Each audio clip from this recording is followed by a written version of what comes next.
Thank you for joining us, everyone, this evening.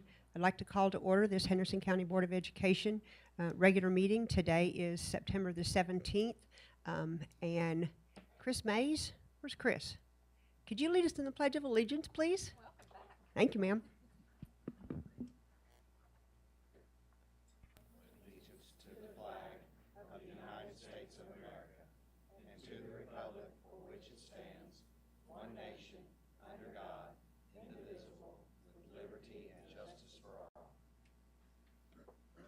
Thank you all. If we could pause just a moment and have a moment of silence, and if you all would keep in your prayers and thoughts the folks who have been going through the hurricane and all the water that comes with it.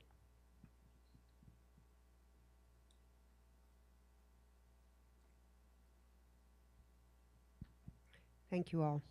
The first thing we need to do is the approval of the agenda. Has everyone had a chance to review the agenda, and are there any changes you'd like to make? Hearing none, I look for a motion to approve the agenda as listed. So moved. Thank you, Ms. Tracy. Do I hear a second? Thank you, Dr. Sugg. All in favor say aye. Aye. Any opposed? Motion carried. First thing we'll do is student and staff recognition. Ms. Margana? Thank you. We will start our student and staff recognition this evening by honoring a young student from A.B. Chandler Elementary, Ella Hall. I don't think that Ella is with us this evening, but she is September Judges Scholar, where she is chosen by Miss Haley and other members of the faculty for good leadership, good grades, good attendance, a good, well-rounded, quality student. She just unfortunately was not able to be with us tonight. If Miss Haley would come up and get her medal, make sure that she presents it to her maybe in the gym in the morning. We appreciate her leadership and the excellence that she does.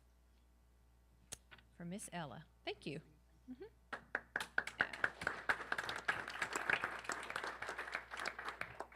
The next set of students and staff we'd like to recognize was during our summer reading program, and several students throughout the county will receive recognition this evening.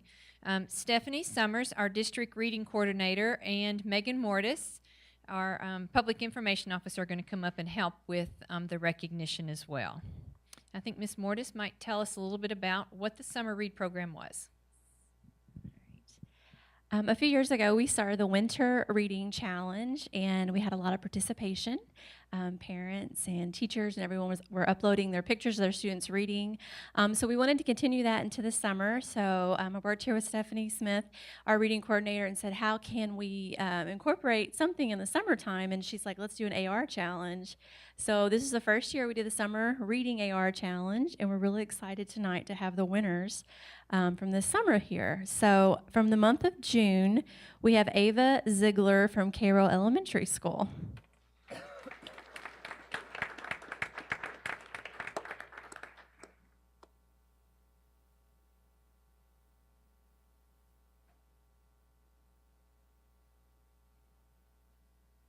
Okay. And Max Becker from A.B. Chandler. Max is here.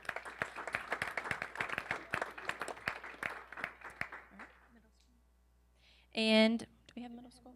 Yes, and for our middle school winner, we had for the month of June, Kendall Hargrove from South Middle School. And Ken Yang from South Middle School. And for July, our elementary, we had Clara Hughley from Cairo Elementary.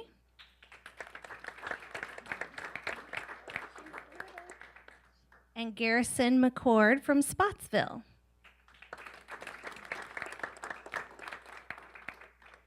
And for our middle school winners for July, we had Ava Eblin.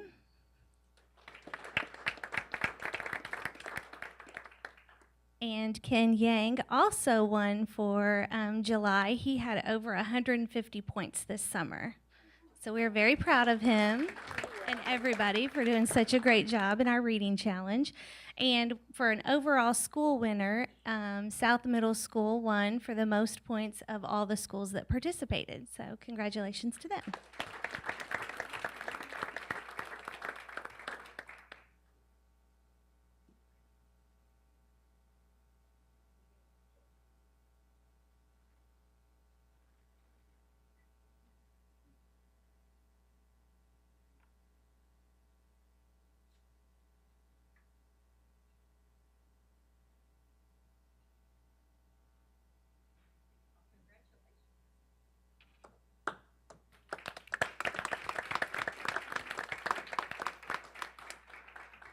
think I owe you an apology. Miss Smith? Thank you. You're welcome. Okay. I think next we have some public participation, Madam Chair.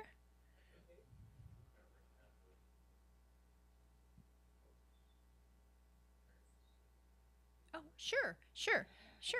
If there are any parents, he says, are we going to recognize? Sure we can. We're out of practice. Any parent It's been summer. that, any parent, grandparent, relative, they're with one of the students we just recognized, would you all stand also? Absolutely. A lot of support for students to read, and we appreciate the support that you give the students. Thank you, Mr. Steiner. It's an important part. Thank you. I If thought there's he was anyone jumping who the gun wishes- for the next one, which he's a part of. He's a part. If there's anyone who wants to address the board this evening, please fill out a form and bring it up here if there's anybody who needs to address the board from the public. Hearing none, the first thing we have is a Rotary presentation to our family resource for the backpack program. Thank you. Madam Chair, we have a president, Rotarian president, Mark Chumbler, who would like to come forward, and if Ms. Gibson might come join. Thank you all, board members and staff members and community. My name is Mark Chumbler, and I'm here on behalf of our 108 members of the Henderson Rotary Club, including our superintendent and fellow Rotarian, Ms. Stanley. There's 108 strong Rotarians, and a big focus of our club is to do for children and children's causes, and whether that's Rotary Field Day or giving dictionaries to every third grader in the community in the fall, or giving a value-oriented book to every third grader in the spring, or having student ambassadors with us every week. Regardless of what it is, we've got a big belief in kids and doing what's right with kids, and so our newest project that was championed by one of our newest members, actually Bob Klum, who could not be here tonight, is to invest along with the school system and the family resource centers to help fund a small piece of the backpack program. And so 108 Rotarians strong in this community, joined by our Rotary district, would like to present $6,000 to the family resource centers to assist with the backpack program this year, and it's our honor to do that.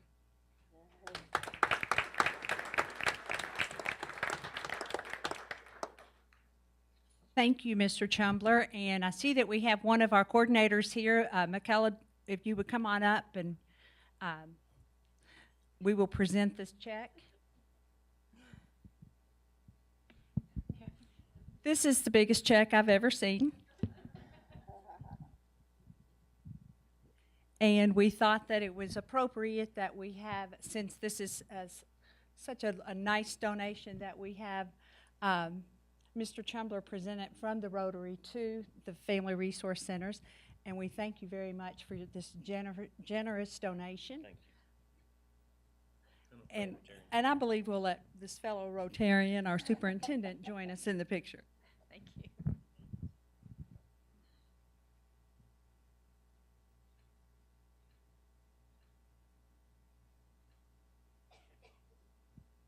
We very much appreciate the partnership with the Rotary Club of Henderson.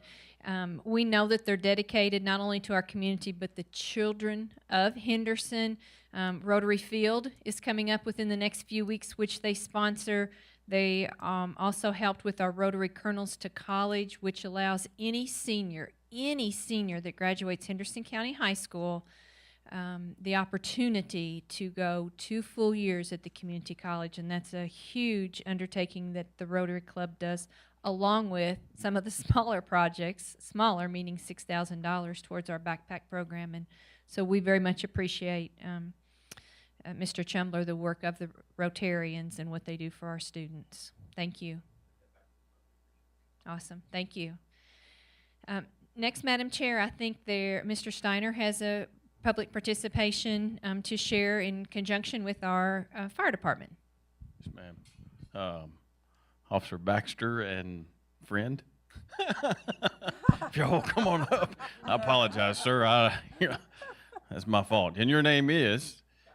Yes, Scott Foreman, and he is the chief. I was wondering where you were going with that, We Steve. just turned the mic right back over to the boss. Wonder what Let you were her doing. Start all over. And friend, man. Yes, sir. That doesn't sound right. That's bad. Well, let's get on to what we're talking about tonight. This is a great partnership with Henderson County Schools and the fire department. The fire department came to me originally and said, "Hey, what kind of kits do we have in our class?" Through talking to them, we came up with the kit. They found a kit for us that we feel is the most appropriate for dire situations, and we hope we never have to use these. But the fire department has worked with several different groups to get sponsorships to provide these for our classrooms, and we've kind of kicked in some safe school money as well. But probably not only just getting over 300 of these for our classrooms all around the school system, but it's the act of coming every Thursday to a school for a couple of hours and spending a couple of hours with our teachers and staff that are able to stay, and take quite a while to be able to explain what this kit does and how we can best help kids in situations that they might need this. So they take their time, and they always bring several folks with them to do the training. But I just wanted to share about the partnership as well as the kits that we're kind of working together on. We've got over 300 now. We need more, and so they've already kind of taken the lead on trying to find other scholarships that are out there to find the rest of the ones we need. So it's been a great little bit of a start. We started mid-August, and we'll go through the end of November to train every single school we have with these kits. How much is each kit, Mr. Steiner? $49. And how many are you putting in each, say, elementary school? Well, what we did was we took the allocated number of teachers, and based on the number that we actually got with the amount of money that we had, we've got about 80% of the classroom teachers covered. So it kind of varies from school to school. An example, maybe at Bengate, maybe had 31 or 2 or something like that, whereas county has 90. So it varies from school to school, but basically it's over 80% of their allocated classroom teachers. But that's a small amount. If there was someone in our community who wanted to contact their local school where their kids or their grandkids went and said, "I'd like to purchase one of these or be a sponsor for one of these," the community could jump in and help us with that. Principals, each time we go to the schools, the principals kind of understand what this kit is, what it'll do, and then they've been sent a link where they can find it. But if we go through the fire department, they get it at a discount, so we're able to kind of get a few more. And there's a few other things that he shares with them that might be good to add to these kits. So just a great partnership, and for them to kind of take the lead and then come every Thursday for a couple of hours is huge. So we just wanted to say thank you to them. Law enforcement comes as well. We'll recognize them on a different day, but because of the kits and the specialness of that, we just wanted to say thank you and get a picture made with these guys. Okay, good. Yeah, his friend can be in it. Yeah. Oh, Chief, did you want to make a comment? Actually, we like to be friends of the community, so it was appropriate. No, actually, Assistant Chief Baxter, he took the lead in this. We like to be involved in the community. We really like to be involved in our schools.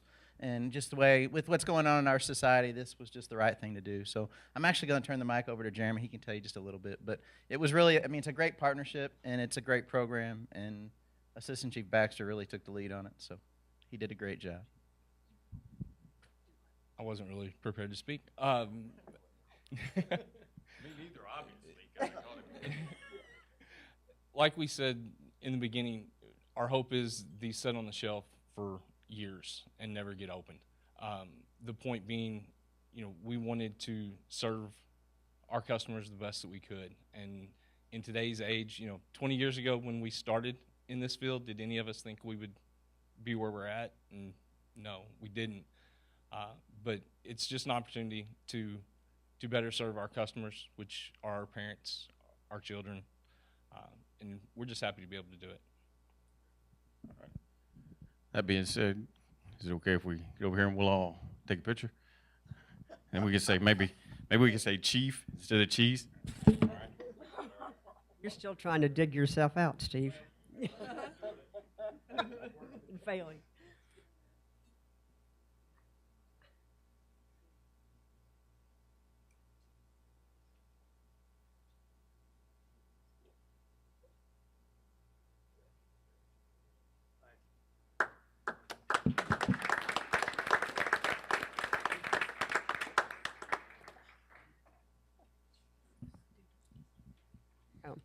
We also need to recognize our Henderson County High School student ambassadors. If you all will please stand.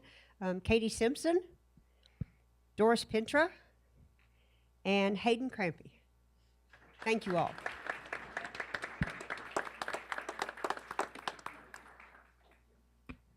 Moving on to approving the minutes from the prior meeting. Did everyone have a chance to read the minutes? I believe that was from a special called meeting. Are there any changes or additions? I'll make a motion we accept the minutes as presented, Madam Chair. Thank you, Mr. Mike. Do I hear a second? I'll second that. All in favor say aye. Aye. Any opposed? Motion carried. Moving on to reports.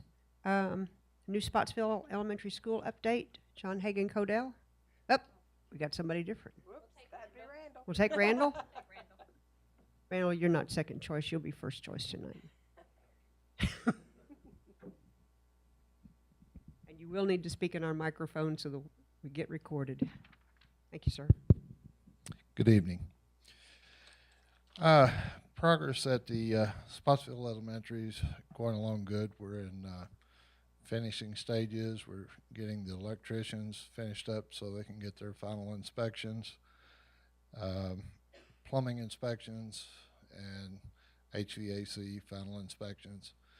Then we'll bring the building inspector in, and he'll do the final walkthrough to give a occupancy certificate. One thing, your gym bleachers are in. They look very well. Capacity is 717 people in the seats, so it's very nice. Floors are going down. We've completed the west wing corridor. He's starting on the east wing corridor this week. Then we'll go to the cafeteria and the center, and the other two corridors will be the last two things finished. But it's going well. Please drop in and look at it when you want to. The one item we have tonight is the change order. May I ask a question? Go ahead, I'm Please. sorry. Go I mean, ahead, Mike. I didn't want you to get all the way down through there. We've got 3 weeks before the end of the fall break, and I guess it was in my mind. I don't know if anybody else is. Do we anticipate moving in after the fall break, or the school being ready? No, not at this time. We're going to push to get everything done and try to get a temporary CO by the end of fall break, but move-in day on the 15th, we don't see that happening due to the inspections we have to get. Do you think it's possible we get like a timeline of what is left to be done and the specifics of what may be approvals or whatever on when it would be ready to be moved into? I mean, I guess I've told, I don't know how many people, I thought we were moving in after the fall break, but that's my mistake, I guess. I wasn't specific enough. I think we were hoping it would be there too, but Hoping? hoping. Okay. Ms. Morgana, do you have anything to add to that? Mr. Starr and I can definitely work with Codell and Randall to get a timeline, something, and get that sent to you all through email if that's Okay. appropriate. That'll Yeah, work so for me. that would be, we can do that. Thank you. Sorry to interrupt. That's no all right. problem. The item on the agenda tonight is change order 53 BG 15-016. And that is a change order that we had to get Stuart Ritchie to come in and modify the columns in the cafeteria to accept the electrical receptacles and also the fire alarm strobes. So that's what that covers, and that is completed. Any questions regarding that BG before we go in through it? Hearing none, I look for a motion to approve BG 15-016. Change So moved, change Madam order. Chair. Thank you, Mr. Mike. Second. Nope, that's fine. Do I hear a second? Second. Thank you, Ms. Tracy. All in favor say aye. Aye. Any opposed? Motion carried. Change order approved. Thank you. Thank you, sir. Moving on to bonding capacity, Mr. Joe. Thank you. Chairperson Baird, members of the board, it is a pleasure to be here this evening. In talking with Ms. Stanley, she felt it would be appropriate for me to come down tonight since we're just now starting to kick off our next major project, which is the replacement of your elementary school. And so I want to give you a fresh, up-to-date bonding potential so that, number one, we're comfortable moving forward with the new school, and also to be able to plan for even future projects. So you should find in front of you my standard plan of financing that I'm going to review with you this evening. So if you would take and turn to page 1 of the plan. And as you will recall, before we look at how much more can we borrow, we first look at what do we currently owe. So on page 1, I've identified all of our outstanding bond issues. And you'll notice I have my columns labeled A through J at the top. And each column is a bond issue that we have outstanding. So if you go all the way over to column J, the total column, that shows our total debt service that's outstanding as we speak. And the very first line, I wanted to kind of show you, last year than this year. So the very first line is fiscal year ending June 30th of 2018. So last year our bond payments were $2,270,646. This year our bond payments are $2,463,000, stay about the same next year, and then start dropping back down as we pay off some of our debt. So right now, as we stand, we owe this year $2,463,713. So, I always compare it to our personal circumstances. That's our house payment that we currently owe. So that's our obligation. Now, next, if you'll flip to page 2, page 2 is where we identify where do the restricted funds come from to make these bond payments. And I'm going to take a little bit of time on this page because I really have good news to report on our revenue available. So again, if you'll notice at the top, I've got my columns labeled A through K. And in column A is our fiscal year. So whenever we issue bonds or borrow money, we borrow money for a 20-year period. So I'm showing our cash flow for a 20-year period. Then starting in columns B and C, these are our 2 nickels that we generate from our local tax revenue. And the thing I want to point out is a bit of good news is the very first line is last year's revenue. So when we looked at our property assessments last year, each one of our nickels generated $1,519,000. So if you go to the second line of columns B and C, you'll know this year with our new property assessments, they're up a little bit. Each one of our nickels generates $1,538,000. So that's what, almost $20,000 of each nickel of additional revenue generated. Column D represents our capital outlay funds. Now you'll notice the first line to the second line goes down a little bit. And if you recall, our capital outlay funds are based on our average daily attendance, and our ADA is down a little bit from last year to this year. So last year, 80% of our capital outlay funds generated $520,000. This year, it generates $513,000. The next 2 columns, columns E and F, and it says FSPK for short, which is the Facility Support Program of Kentucky, and that's the nickel match. So when we put up our nickel, we get a match from the state. So if you look in column E, which is our first FSPK that we've always received, here's another bit of good news. You'll notice last year our standard FSPK was $1,026,000. Now that we're into a new biennial budget, the funding formula went up on that, so that what was $1,026,000 last year is $1,137,000 this year. So that went up over $100,000. Now in column F is our second FSPK that we received as a result of our additional nickel. And if you recall, when we put on that additional nickel some 2.5 years ago, we were aware that the state only funded it at 25% for the first 2 years, and then they gave us a promise of full funding thereafter. So you can see last year we only received $256,000 in those funds, but this year it's fully funded, so we're receiving the full $1,137,000. So in column G is where I simply total up our revenue, columns B, C, D, E, and F equals G. And again, I just want to point out, last year our restricted revenue available was a little over 4.8 million, and this year it's a little over 5.8 million. So from a funding standpoint, the state or the legislature did come through with what they indicated they would, and so we're in great shape moving forward with our revenue. So I wanted to point that out. Now, in column H, I simply subtract what we owe from page 1 from column G, and then in column I, this is what's left over that we have to project how much more can we borrow with this.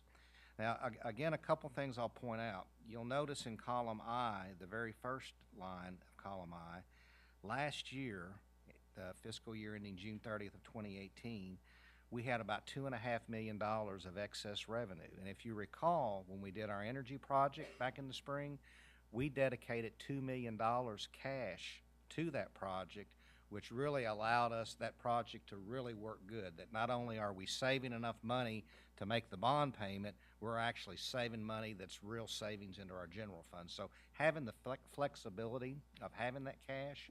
And then if you recall, the year before that, we had a similar amount of money, and we did various of our own type energy projects throughout the district. So really, you know, it's good to point out that over the last 2 years, we've been able to dedicate about $5 million of cash for smaller type energy projects throughout the districts that we wouldn't have been able to do. And then if you look at the second line of column I, the current year we're in, we've got another $3.4 million of cash that's not obligated to bond payments.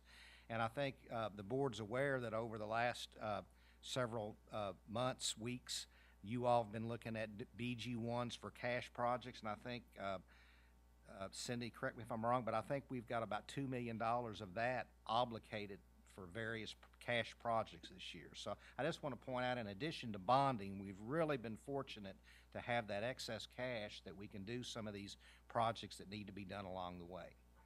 So what we look at, again, in column A, if you go down to the third line, our bond payments for our new project will not start until next fiscal year. So we've got $3,442,000 that we could spend on new bond payments if we wanted to. So that's all money that comes into our budget. Column J, we show it separately, and you'll see where it says 2016 SFCC offer, and the SFCC stands for the School Facility Construction Commission, and that's a separate state agency that receives funding from the General Assembly every 2 years when they meet, and then they make offers of assistance to all school districts based on your facility needs. So we have waiting to be spent on our new project $57,159 that the state will pay directly on a bond issue when we're ready. So what I do in column K is I add column I, our net local funds, plus column J, our SFCC offer. So this is the total cash flow that I have, that on the next page I'm going to project how much could we bond if we wanted to with this, you know, roughly $3.4 million a year that we have available. Any questions? So good news, now that we're in a new fiscal year, we've got a lot more revenue this year than we did last year, which number one, gives us more cash for cash projects, and in a minute you're going to see it increases our bonding potential. Okay, flip to page 3 if you would. And what I'll point out first on page 3 is if you look at column C down at the bottom, this is our current bonding potential. So as of today, we're projecting that your bonding potential is $55 million. So if we had needs on our facility plan, and if the board wanted to, we could afford to borrow $55 million for projects in our district. By doing that, we would still be living within our means. This would meet all of the Department of Education's requirements for a project. Now, one thing I will point out, though, look at column K on page 3. And I always like to point this out to the board. If we did go out January 1st and issue $55 million of new bonds, and we added our new bond payments in with our current bond payments, Column K is what's left over. So you can see that if we did $55 million worth of bonds, we would be using most of our restricted revenue to make our bond payments for the next, what, 1, 2, 3, 4, 5, 6, 7, 8, 9, 10, 11, 12 years. However, we still are living within our means, but we wouldn't have the luxury of having that $3.5 million a year left over for cash projects. But again, according to the Department of Education standard computation, we could easily afford to do up to $55 million of bonds. Now, what does that mean? Flip to page 4. For the board members that have been here for a while, this is, you've heard me say this before, you can throw away pages 1 through 3. Page 4 is the bottom line that you want to look at. But again, I think it's important that you know how we get there. So, in summary, inside the box, we just went through the process of how we come up with $55 million of bonding. At your all's last board meeting, you approved a BG1 to start your new Jefferson Elementary replacement project. That BG1 was for $15,780,000 of bonds. So we still have a very healthy balance of over $39 million of bonding potential even after we do Jefferson. And also, I like to make a little bit of a projection for you. If you recall, earlier I stated that you know, after we first did Spotsville, I think I had projected that we had about $51 million of bonding left over. Now I'm telling you that you've got $55 million, and that's just due to normal increase. Well, even being more conservative, if you look outside the box, we'll probably increase by another 4, but we should get at least another $3 million of new bonding potential as of July of 2020 when we get a new fiscal budget. So when all the dust settles, we start building the new Jefferson Elementary. I think from a planning standpoint, the board can still count on, we've got about $42 million in reserve for some future major projects. So I'm very happy to be able to report that to the board tonight, that not only are, yes, you're very secure in being able to do the new elementary school, but you are still in very, very good shape that you could undertake additional major projects if it's the board's desire, and it would be very well within your means. Any questions? Thank you, Joe. Ms. Margana, when we started asking for our community for the nickel, do you remember what the dollar amount was in unmet needs that we had? Was it 16, 17 million? Unmet needs, unmet needs, 135 million, 135. 135 on the last facility plan. Yes. On the last facility plan, Before that, 135. 122. And I can also remember, Madam Chair, that Cindy Cloutier and I sat down with Joe Nance early on and with a financial statement like this, and we had about $5 or $8 million in bonding capacity when we first started. Absolutely. You know, we were kind of, you know, at long that way. point in time, we were only concentrating on Spotsville. And so without the additional nickel, you know, we were going to have to save up for about 5 or 6 years, scrape up enough to do Spotsville, and then probably sit back and wait another 6 or 8 years to build up again. So, you know, this is a very, very positive report for you guys, and I'm happy that we're making a lot of progress, and we still have more progress to make. We always want to pass on to our community that we're being as fiscally responsible, but also making those changes that we ask for with that money. We're not just sitting on that money, we're using it to fix things, and we've done a lot of projects this year. And I think the good news is not only the, you know, the 2 major projects, but like I had mentioned earlier, my goodness, you know, you just think over the last 3 years with that we've spent $5-6 million of cash on some of the smaller projects, that, you know, we've made some real differences in the district. Absolutely. Board members, does anybody else have a question for Joe while he's here? Ms. Tracy? Not a question, just a few comments. Yes, ma'am. One, I think the reason that we're in the shape that we're in is due hugely to our administration that has stepped up several years ago when I came on the board, and we were in a shape, like Ms. Margana said, that didn't have much bonding potential. And the other thing I think is huge as well is that the citizens of Henderson County stepped up and allowed us to do the nickel, because they did get to vote on that, correct? my brain was a little fuzzy there for a second, but I just want to make sure. So I think that says a lot for Henderson, that our population supports our schools, and we have an administration that does their due diligence to make sure that we spend our pennies and nickels well. Thank you, Ms. Tracy. Anyone else? Dr. Sugg? Wes? I'll just echo what Tracy said. When I came back to Henderson a few years ago and was working at the high school and had an opportunity to be in some of the schools, I was very disappointed in the shape of some of our facilities. And having been around the state and seeing the state-of-the-art facilities in other places, I wanted that for Henderson.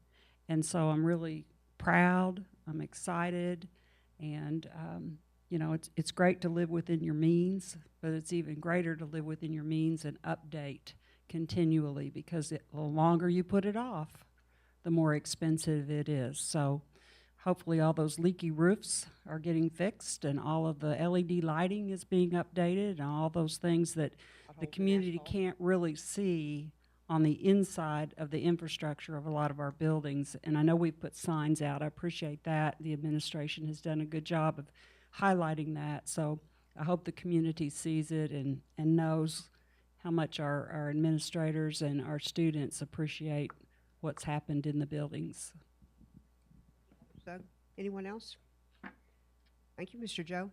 You can come back with good news like that anytime. Saying as long as I have good news, you'll keep asking me back, so, But yeah, so hopefully I'll keep it if we up. don't call you for a couple years, you know what happened. Thank you very much. You all have a good evening. Thank you. Moving on to reports, Jrotc. Garrett, thank you. Yeah, there we go. Good evening, Madam Chair, members of the board. Thank you for the opportunity to come and present our annual report for Jrotc. I'll try to be brief, and I'm thankful that went well, because a lot of Army briefs I've been through, and those numbers are passed around, it sometimes gets a little contentious, so it's good to go. For members of the board, I won't say we skipped to another page, but I mean, we've basically used this template in the past. The highlights I did want to bring up, one trend that we've noticed is we're at a 130 on cadet numbers right now.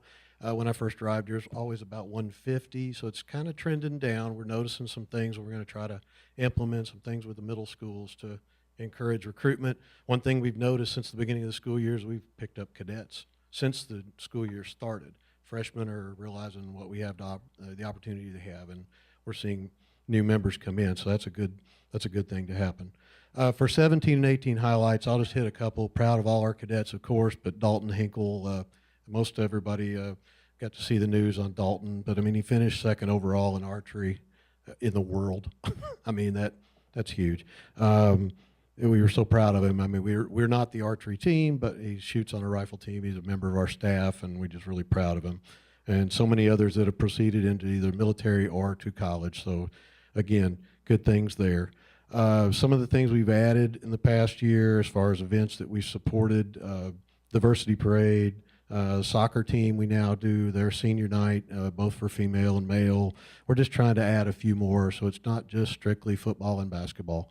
I mean, I know, sorry, in Kentucky, basketball, I know, but we're trying to include the other sports. So we're doing a job for that. Another one is the annual military ball. I've never brought that up before, but what SAR Major and the cadets put together, it's 180 plus with guests, and I mean, it's basically a mini prom that takes place a week after prom.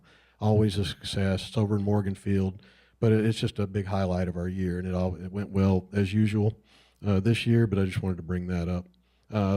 Last thing on this page, a few years ago, they put it up on the page, but a couple of years ago when I first arrived, Jrotc program of accreditation took place. That's where the Army comes in and accredits our program.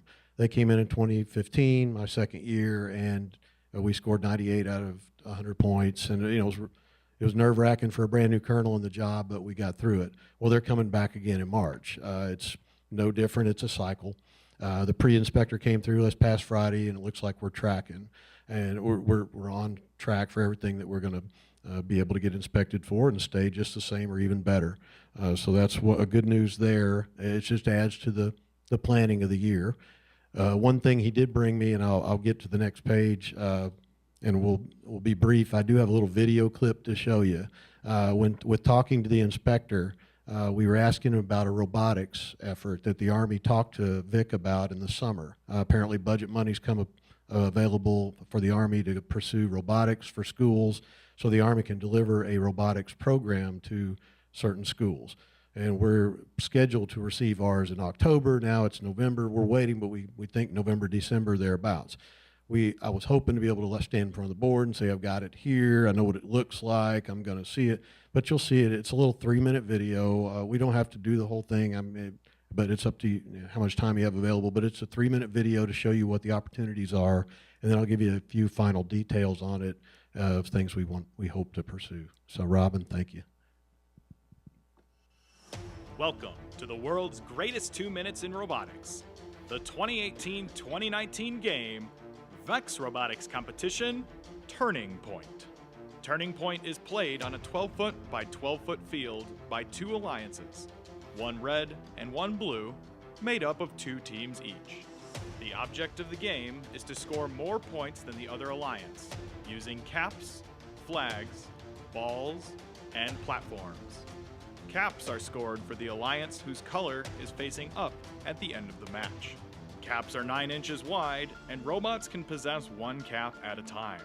Caps scored on the foam tiles are worth 1 point each. Caps scored on posts are worth 2 points each. Flags are scored for the alliance whose color is facing towards the field at the end of the match. Low flags are worth 1 point each. High flags are worth 2 points each, and can only be toggled by being hit with balls. Balls are 3 inches in diameter, and robots can possess up to 2 balls at once. The platforms in VRC Turning Point are used for parking. Robots that park on their own alliance platform at the end of the match will receive 3 points. Robots that park on the center platform at the end of the match will receive 6 points, but they'll have to hold their ground because there's not much space up there. The VRC Turning Point field has 8 caps, 6 posts, 9 flags, and 20 balls. There are 2 alliance platforms, 1 per alliance, and 1 center platform. Robots will begin each match with 1 ball as a preload. Each match begins with a 15-second autonomous period, where robots will score on their side of the field without any help from their drivers. The alliance that scores more points in the autonomous period is awarded with 4 bonus points added to the final score at the end of the match. The 1-minute 45-second driver control period begins once the autonomous bonus winner has been determined. At the end of the driver control period, after all objects and robots have come to rest, the match will be scored to determine the winning alliance. Detailed rules and game information for VEX Robotics Competition Turning Point can be found at roboticseducation.org or vexrobotics.com. To register a team, find events near you, or ask a question on the official Q&A forum, be sure to visit robotevents.com. Best of luck on a great 2018-2019 season, and we'll see you on the playing field. Ma'am, I think you can see the STEM capability potential here for so many things in manufacturing and engineering, you name it, and it's fun for the kids, that as well. So what the military's planning, what we were told they will deliver to us is that floor you see, so about 12 by 12 box floor, and 1 robot, and on all the rest of the items. Now 3 robots, the robots are about $700 a piece, and as soon as everything gets in, we see the line items, everything else, we can start doing the prelims. We've talked to Mr. Thompson about A, where to do it, B, can we be supported with this, that type of thing. Now the other is, it doesn't have to be an Army ROTC program. I offer it to the school, and I'm hoping the school, we'll figure it out. The one contentious, no, not contentious, the one stipulation is a cadet would need to be on a varsity team. You know, we get the best one. At least one ROTC member would be on a team if it was outside, say in CTE in another area. You know, they actually hosted the team. So either way, all that's to be worked out. As soon as we have this particular program on the ground, we'll be able to give you more detail and work some things out. But we got excited about it this summer. It's something that, you know, on top of the other things we try to offer, all the financial training, first aid training, orientation, leadership, this is just one that just goes right down the path of what I think we're all trying to get to anyway, and that is get our students prepared for the future. And this is one that, as they described it to Vic, with the engineering handbooks and all the modifications they have to keep up with, the students are expected to maintain and design, and they have to code and put the commands in, and if you get it wrong, it's, you know, you saw it's going to happen. It's going to be a challenge. So I wanted to make sure we got that in front of you so you could have an opportunity to see it. Any questions or comment on that one? That's going to be great. We've had kids that know how to code all the way down to our elementary schools, and we have lots of kids who've had lots of experience in robots. They've even come here and given demonstrations to us, so this just fits hand in glove with what we have already started working on. Oh, good to go. And that's excellent to hear. And other question, only the other slides I have was just one other for the program. Did that come through the picture or not? I didn't even know if it did. I had a picture of some former cadets and what they're doing right now. Okay, good. But you see, you got Lindsay Kritzer and the others. I mean, we're just really proud of what they've. There they are, right there. I mean, in fact, there's I don't know. There's a Steiner person. There he is. Hey, yeah. No, he was actually in the program for a year, and we, you know, got busy. So, but we were happy to have him while we had him. But no, we're just really proud of so many others that have gone on. And what we like to emphasize, it's not a military recruitment program at all. So we're just trying to keep that out there so everybody knows we're just here to offer another route for students. So thank you very much, Madam Chair. You're creating good citizens and you're creating good leaders, and that's what this is all about.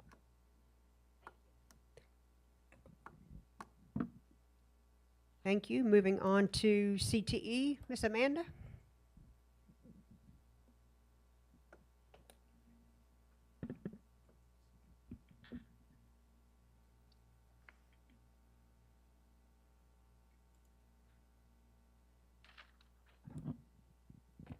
Good evening.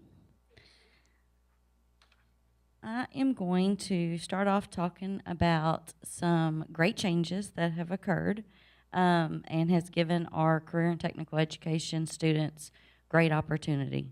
And the state of Kentucky just keeps passing more down, and it's really great for our students.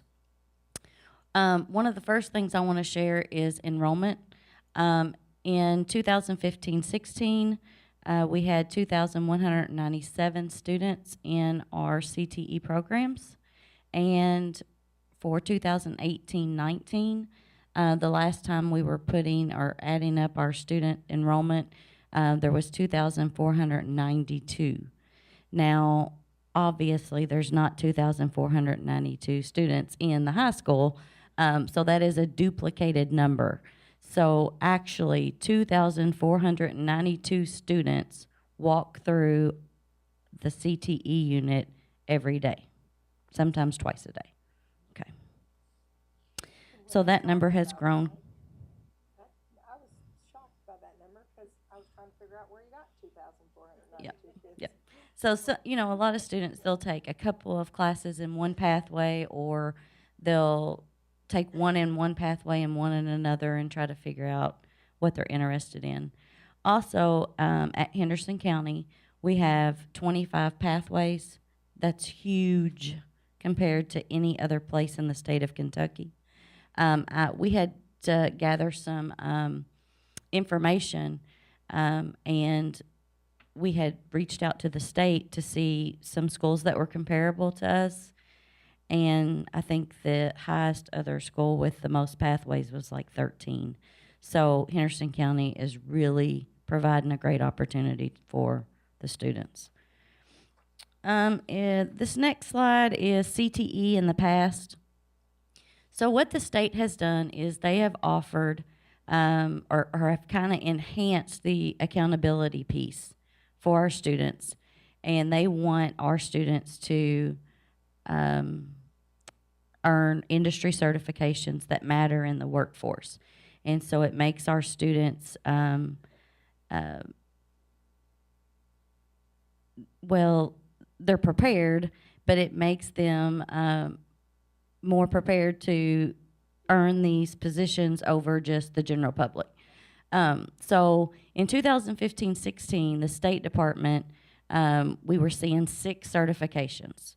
So they were saying, okay, here's certain pathways. These are the 6 industry certifications that we want your students to gain or to earn. And so as you can see from 2015-16, then in 2016-17, it increased by 2. In 2017-18, it went to 10. And then the next slide, this school year, it has went to 16 certifications. The state has also changed, the accountability, and I know you've heard a lot about it, and it's a little confusing, but they have changed the accountability system, and so they have also are offering stackable industry certifications. So, for example, that first bullet, the second bullet is AWS. So if the student in welding earns AWS certification, they're also requesting that the student earn their OSHA 10 certification. And so that makes that student a bonus student. So CTE students in the 5 high demand areas are able to earn bonus points for our accountability. At Henderson County, we are doing all of these things that are listed. We are very, very fortunate in Henderson County that we have all 5 of those high demand areas. So we didn't have to add anything.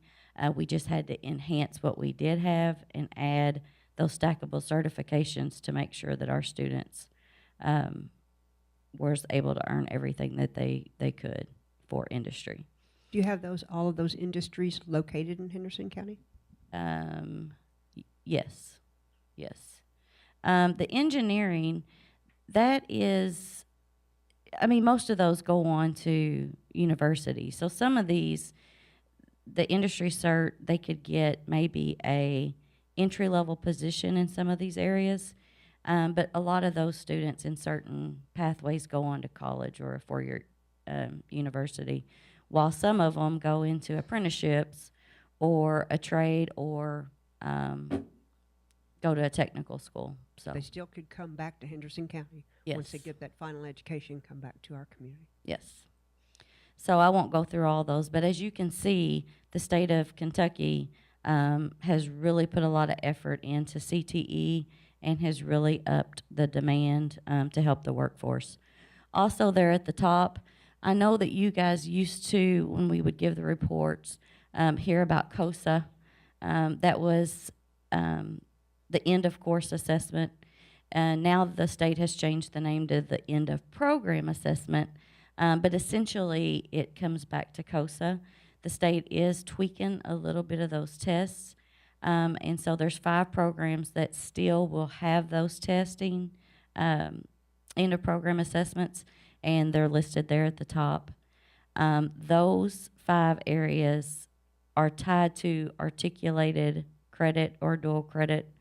Not that the other ones aren't, because they are as well, but in the state of Kentucky now, you cannot have an end of program assessment for CTE without having a dual credit agreement with KCTCS at the state level. So those are the 5 programs that have that. Okay, next. Okay, so for 2018-19, some of the new things or just some things that, a little bit of data, is the track and apprenticeship programs, and it has been available for a while, but it's not been really pushed really hard.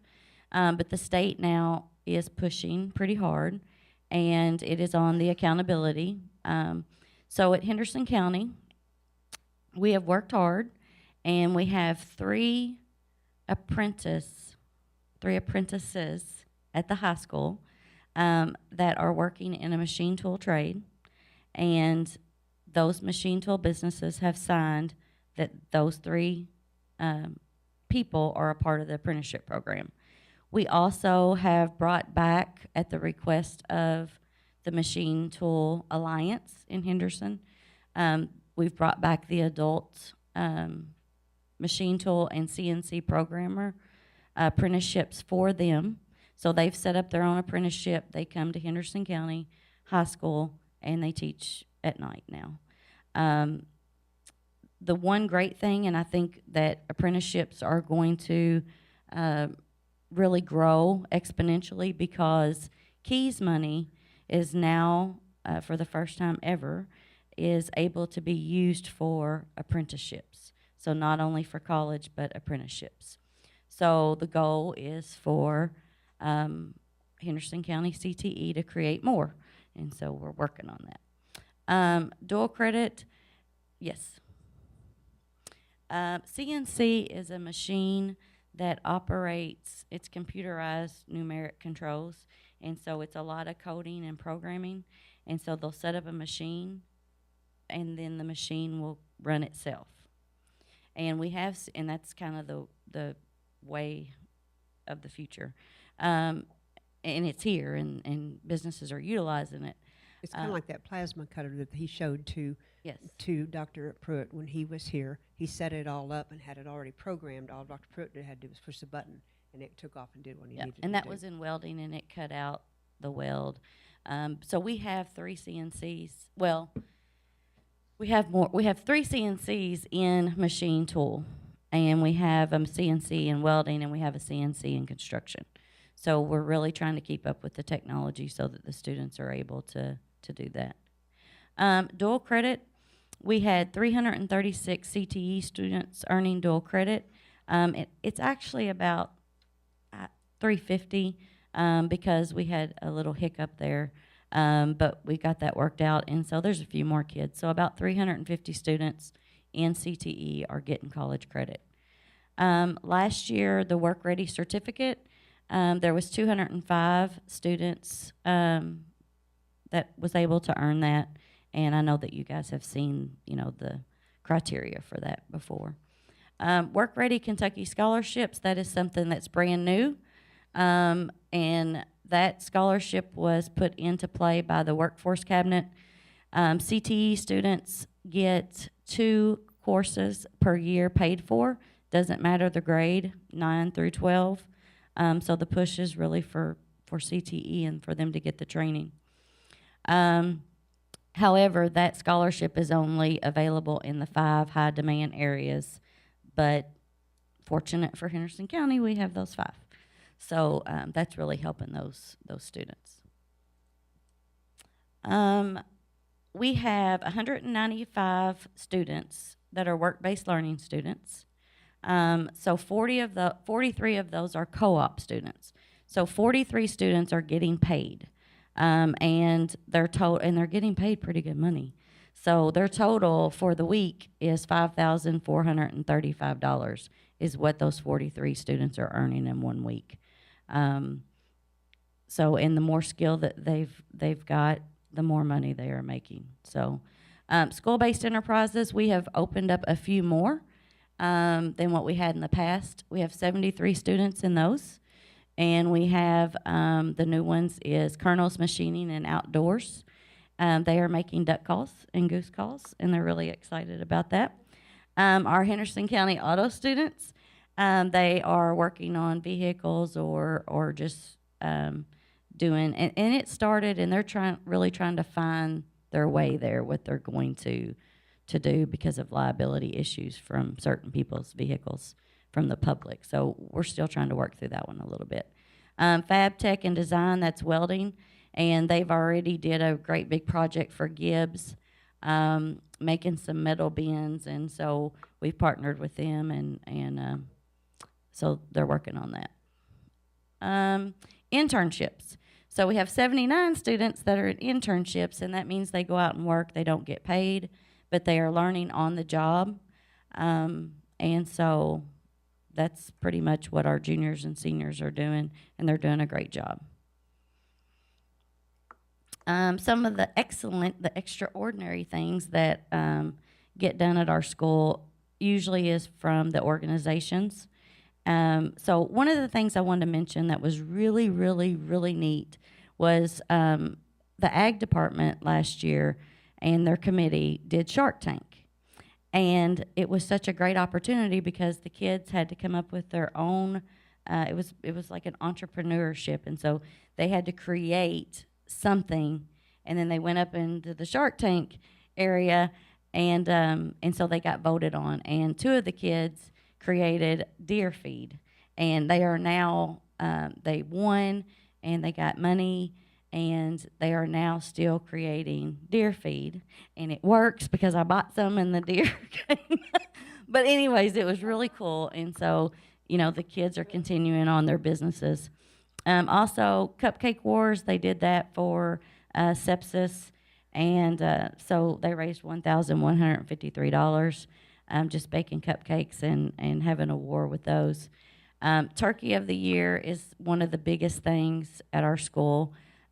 Last year, they raised over $6,000, so they were able to buy 57 students Christmas last year, and so that was awesome. We have a student that's not doing so well at our high school, and so in this time of need, immediately, the clubs came together, even with clubs in the other parts of the high school in different groups, and within 5 days, they had raised $2,500 for this student. And it wasn't just about the money, it was about what they could do for the student to make the student happy. And so they're using that money to do that, and they're still going. So there's no telling what they've raised now. FBLA also helped raise $25,000 for Terror on the Trail to help the local families of those families that had illness. And there's so much more that I could share, but I'd be here all day. So that's really about all of my presentation, unless you guys have a question. Oh, I forgot. Okay, so CTE or the new opportunities. I do want to share this, sorry. So some of the things that we've always done and we're continuing to do is the job fair, our advisory dinner. We also have Teen Cert, and we are one of the first schools in the state of Kentucky to do this. And that's where our health science kids get certified in trauma, that kind of thing. So they would get called out to help in a major catastrophe. We have mock trial, mock crime scenes, tours for the middle school students. We have career day at the elementary schools. And then some of the new things is we built a duplex, the construction, and they're trying to finish that up this year. So we're almost done with that, and then we'll be putting that up for sale. So if you know anybody. And then new construction project, Audubon Park has contacted our construction, and they're going to start building cabins for Audubon Park on site, and then we will take them there and help them redo their camping area. Another new thing is Henderson Community College has contacted us this year, wanted to save 10 spots for our SRNA students to go directly into the nursing program as soon as they graduate. So they've worked it out, and we're working with them to make that happen. We've also set up virtual tours. We have 2 of them on the website, and as we get the other ones finished, we'll keep adding those so that parents, you guys, whoever, can go in and kind of see what our programs are about. And then, of course, I've already mentioned the adult ed night classes. Okay, now I'm finished, unless you guys have questions. Any questions or comments? And I know the Shark Tank is working on getting more funds next year so they can do more students, because the FFA alumni is using some money from the Sandy B. Watkins Song Fest grant money that they've got and some additional. So hopefully there will be more money going to Kids for Shark Tank. Yeah, that's great. it was a great. Thank you, Amanda. Appreciate it. Mr. Chad Thompson, athletic report. Good evening. Mr. Corsi couldn't be here. I couldn't find anybody to cover the gate for him at the football game, so he was covering the gate. So you were submitted the fall sports update as of September the 11th, and there's been a few updates on here, and I'll fill those in. New personnel hired. Mr. Shannon Troutman was hired to be our head softball coach, and Micaiah Hamblin was hired to be our girls swim head coach, and Ben Dempsey was hired to be our boys swim head coach. The fall update, our Lady Colonel Soccer are currently, I know it says 9-1-1, but since this was submitted, they are now 10-1-1. They are currently ranked 8th in the Associated Press poll in the state of Kentucky, and they currently have 31 athletes participating. Colonel Soccer, unfortunately, over the weekend didn't fare so well. Their record was now 7-4-1, with no change in the current rank of 15th as the Associated Press poll in the state of Kentucky, and they currently have 40 student athletes. Lady Colonel Golf are young with no seniors and 2 juniors. They have improved in their scores with each match and have 10 student athletes currently competing. Colonel Golf also, they are very young with no seniors and 3 juniors and a total of 9 student athletes. Cross country are extremely young with 1 senior and 5 middle school students competing with a total of 10 student athletes. Football, also the Colonels are now 3-2. They're currently ranked 8th in Class A in the Associated Press poll and are not currently ranked overall in the state. And they are now 14th in 6A in the Lincoln House computer rankings, and they currently have 83 student athletes. Volleyball, the spiking. It's been a long day. The Spiking Lady Colonels are once again a very competitive team with a record of 13-5. They are ranked 1st in the 2nd region Associated Press poll with 28 student athletes. Cheerleading, we have 48 student athletes participating. In dance, we have 19 student athletes participating. And we have a total of 287 student athletes participating in fall sports, which is approximately an increase of 20 over last year. Winter sports are getting ready to get in full swing beginning October the 15th. Wrestling is one of the new sport teams they'll be having beginning this year. In terms of facilities, we have installed new speakers at the baseball field. New sound systems have been ordered and are awaiting installation at the softball field, soccer field, and football stadium.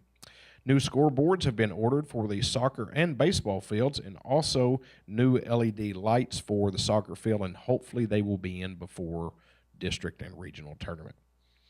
And that is the athletic report. Any questions? Thank you, Mr. Chad. Appreciate it. Student Services, Ms. Casey?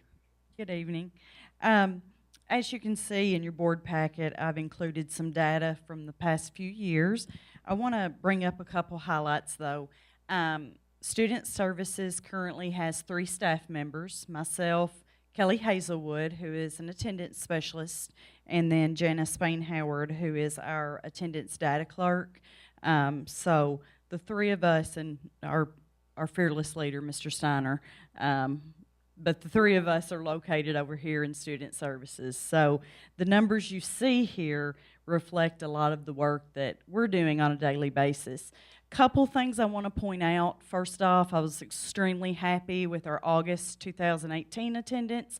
We had an attendance percentage of 97% across the district, and our goal is always, 96% across the district, which is our goal. We always want to stay at 96. I wish we had 97. 96% or higher. So I was really happy with that. I will point out we ended the year last year with an attendance percentage of 94%. There are some very specific reasons for that. And I can you can look at starting January 23rd through the remainder of the year. A lot of things went into play with that, but we are bouncing back very strong. I shared with you homeschool numbers. I will say that after the January 23rd incident that happened at Marshall County High School, we had a large group of families come in and register for homeschool. The majority, 75% of those families, returned to us in August. So I think it was just an initial reaction to do that, as I understand, completely. But most of those children, we got them back in August. So that's been a good thing. Let's see. I do want to point out, student services, we focus on attendance. That is what we do. Our job, we have about approximately 7,500 kids that we want to get to school every single day. So everything we do revolves around attendance, getting students to school, and if they're not at school, figuring out why aren't they at school and what can we do to help that family get them to school. So you will see we have a huge number of attendance letters we send out. That is mandated by the state of Kentucky. We spend a lot of money on postage, but that is a requirement.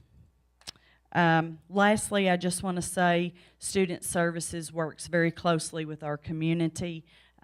We work very closely with our judges, social services, DJJ, CDW, just like we work with every school in the district, but we couldn't do what we do without our principals, our FRC staff, and also our community partners. Does anybody have any questions? And high attendance day is this week? High attendance day is Thursday, September 20th, yes. Everybody come to school on Thursday? Absolutely. Thank you, Ms. Casey. Moving on to old business, we have the second reading of policy 03.6, volunteers. Ms. Ginger? Yes, it is for your second reading and hopefully approval. The changes to the policy included adding the new can check, adding that we will repeat this every 3 years, talking about the items that are at volunteer expense, and then on page 2 of that policy, any convictions that would disqualify potential volunteers were added to this. So it's submitted to you for the second and hopefully final reading. Any questions of Ginger? Hearing none, I'll look for motion to approve the second reading of policy 03.6 for volunteers. Do I hear a motion to that effect? So make moved, that Madam motion. Chair. I'll second it, that Ms. Williams. Thank you, you two. Did you get that, Robin? Yes. All in favor say aye. Aye. Any opposed? Motion carried. Moving on to the second reading of policy 01.41, organizational meetings, and 01.7, board attorney. Ms. Beth? At the last board meeting, we discussed the amendment to the board attorney, making a change as to the timing for when that position would be reviewed, and made the change from it being at the organizational meeting where the officers were elected until it would be the alternate year. So that was the change that was put in for this reading. Any questions, board members, of Ms. Beth? Hearing none, I look for a motion to approve the second reading. That motion, Madam Chair. Thank you. Do I hear a second? Thank you, Dr. Sugg. All in favor say aye. Any opposed? Motion carried. You two play nice down there. Moving on to new business, digital learning coach position. Ms. Morgana? Madam Chair, members of the board, like to request that we post for an elementary digital learning coach. That position has already been established by the board a few years ago when we began our one-to-one rollout. But we have an opportunity right now that we've received Title IV money from the federal government, which we've not had for at least 4 years that I know of. And Ms. Gibson is kind of overseeing that, and collectively and collaborating with people, we thought that we can say that we are grades 3 through 12, one-to-one. And we have a middle school digital coach and a high school digital coach, and we know this would be just a 1 year period as long as that money was there, and we'd like to spend a portion of that money to hire a digital coach. It won't take the full amount to hire that digital coach, but the position's already established on salary schedule and on the books, but I guess kind of wanted your blessing to move forward with it. Yes, yes, ma'am. Any questions for Ms. Morgana regarding that position? Hearing none, I look for a motion to approve the digital learning coach position as listed. So moved. Thank you to Mr. Mike, and thank you, Ms. Tracy. All in favor say aye. Aye. Any opposed? Motion carried. Thank you, Morgana. Moving on to the CTE career coach position. Sure. This position that I'm requesting, it would actually need to be established by the board this evening. It is not currently in our salary schedule. The purpose I listed a little bit in your memo, and obviously after Amanda's Lacer's presentation tonight, the need for someone to help coordinate many of the new high school graduation requirements would be important and helpful. And we do have the largest CTE high school section in the state of Kentucky. We're not necessarily the largest high school by student population, but we have the largest offering for students across the board. And first I want to say, before you all decide whether or not you allow that, I want to tell you all thank you, because you all as a board support the CTE program, and that's what gives our kids those opportunities. We also know that we want to score very high on the new high school requirements that are unfolding and coming out, and I think a person that could help reach out to our community and establish more partnerships, more internships for our students and help with some of the data collection would be critical to our success at the CTE. So I put a little the job description is attached. We try to just line it up with what our instructional coaches do right now. So it's not as much as a guidance counselor position, but it's kind of in line with more than what a teacher would be. So for your consideration. Any comments, concerns? I'd like to make a comment. I appreciate Amanda. Is Amanda still here? I appreciate her report so much, and it is amazing, Ms. Stanley, what the CTE unit does. And the thing that I've always found unique about it that I don't think a lot of people in the community understand is we have students going through there that will come out with a certificate to be a welder.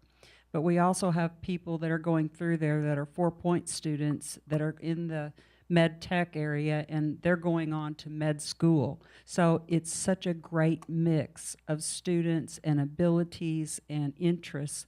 And so I want to be the first to say I congratulate everything that the board previous has done, and also that the administration at the high school has done to continue.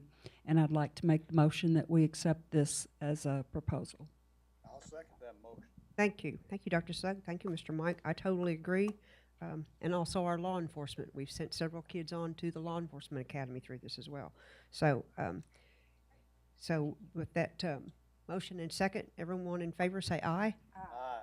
Any opposed? Motion carried. Get us a CTE coach, ma'am. Moving on to approval of the AIA document. Mr. Steve Steiner. Ma'am, I have 3 things that we need to take care of tonight. Actions required on those. It's I'm asking the board to accept the owner-architect agreement for the following areas. It's the BG 19049, which is the one for re-roofing of North Middle School. That's the first one. Okay. Are we going to do them each separately?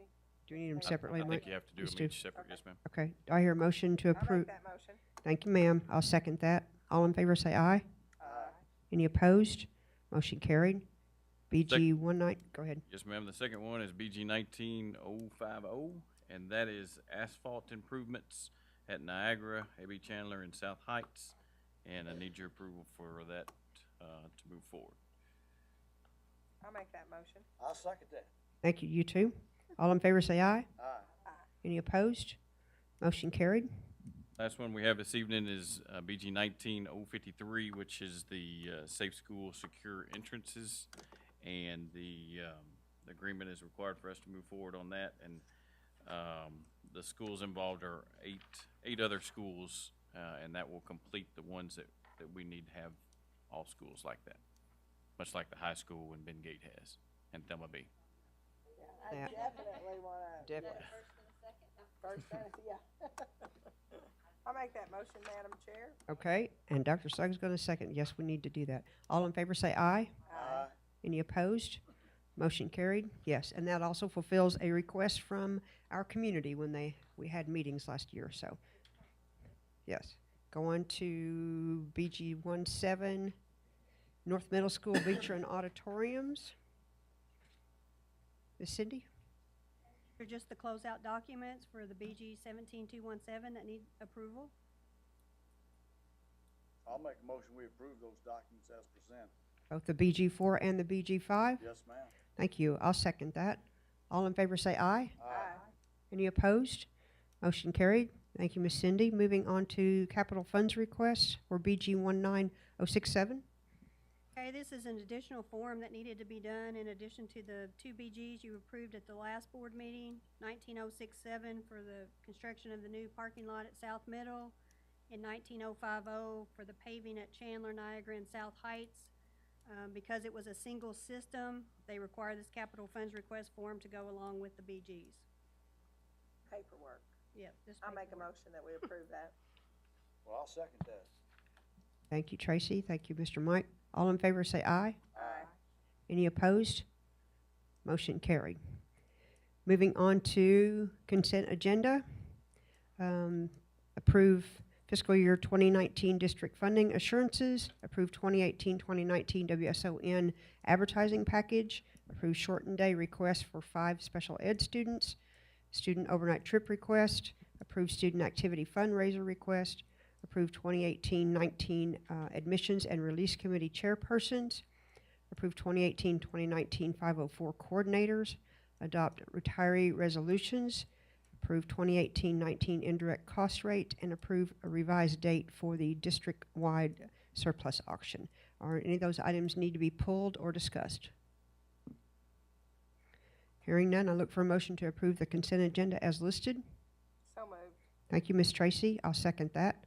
All in favor say aye. Aye. Any opposed? Motion carried.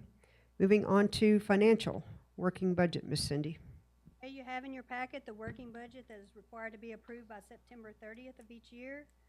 Everything that's included on the assumption page, it has been discussed at some point throughout the year in either the tentative or the draft budget process. You'll see on the planning assumptions page, the contingency will be set at 9.03%, which is much better than 2% required by KDE. Guaranteed base per pupil is $4,000, up from $3,981 in previous years.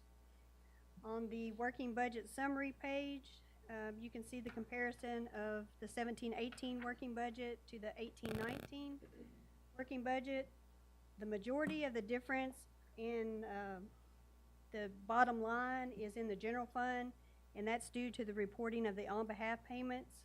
They change that every year, and because the state stepped up its funding for TRS, an additional $500 million, they prorated that over all the districts and required you to report that, which ended up being about $5 million more for us. So our total on-behalfs went from $12.6 million to reporting $17.6 million. So $5.1 million of that 6.5 difference is because of that reporting. So this makes our total budget for operational funds for 18-19 $103 million. If you'll flip over, the 2 pie charts will show the breakdown of our revenues and expenses. On the expense side, our salaries and benefits are consistent with last year's numbers. We were at 83.6 last year. We're at 83.5 this year. And that's even, we've been able to add the additional people in positions such as mental health, instructional technology, school safety, and the new career coach you just added. The next few sheets will show our debt schedules, which each, I can't talk today, with each outstanding issue listed and the years they will be paid off. For 18-19, as Joe mentioned earlier, our debt service payments will be $2.4 million.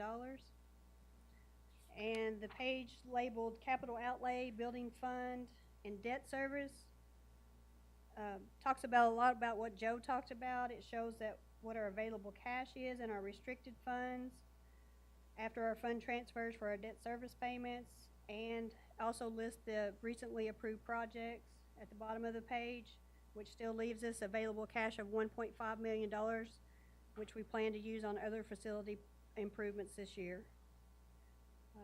This is a very good budget. Everyone, including the board, has done great work in meeting the needs of our students and continuing the programs we have, all while we continue to live within our means. Any questions on the working budget? Questions, anyone? Just a comment, I wish we could give the teachers more than the 2%. So I hope that's something our future boards will work toward. I agree with that, Dr. Sugg. However, I also remember speaking to other boards of education across the state of Kentucky, and they are crunching their numbers so hard they couldn't give their employees a raise if they wanted to. So we consider ourselves very Discretionary lucky. funds we did place into contingency, you know, thinking ahead for that. So I agree, but I also consider ourselves lucky and consider ourselves fortunate that you all have worked really hard to put us in that position. I remember years that we thought we'd be in the 3 and 4% contingency, and that was scary. So, yes. We do need to approve this working budget, so if there's no other questions for Ms. Cindy. Just thank you for all your hard work. Yes, thank you, ma'am. Really appreciate your hard work. Even if you do math differently than I do. Won't agree on that. We won't agree on that.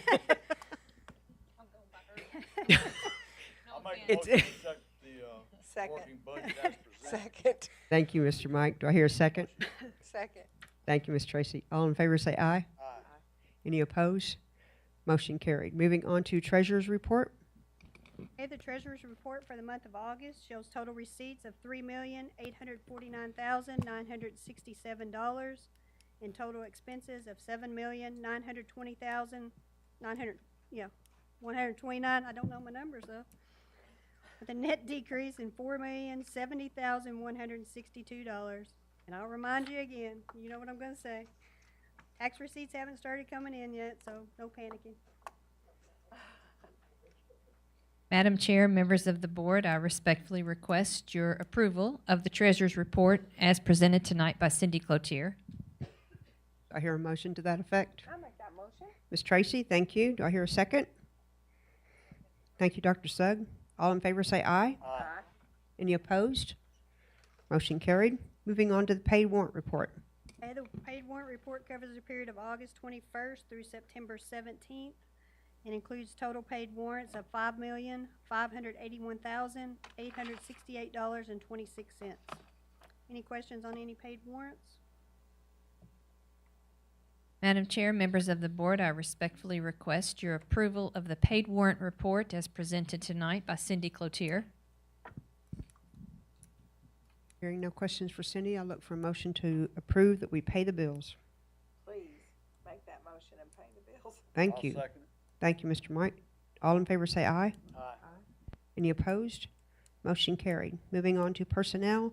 Ms. Morgana, the 2018-2019 certified staff allocations. My only comment here is just to share with you that that is included in the board packet. That was as of September 1, this different school breakdown for certified positions, and see if there were any questions.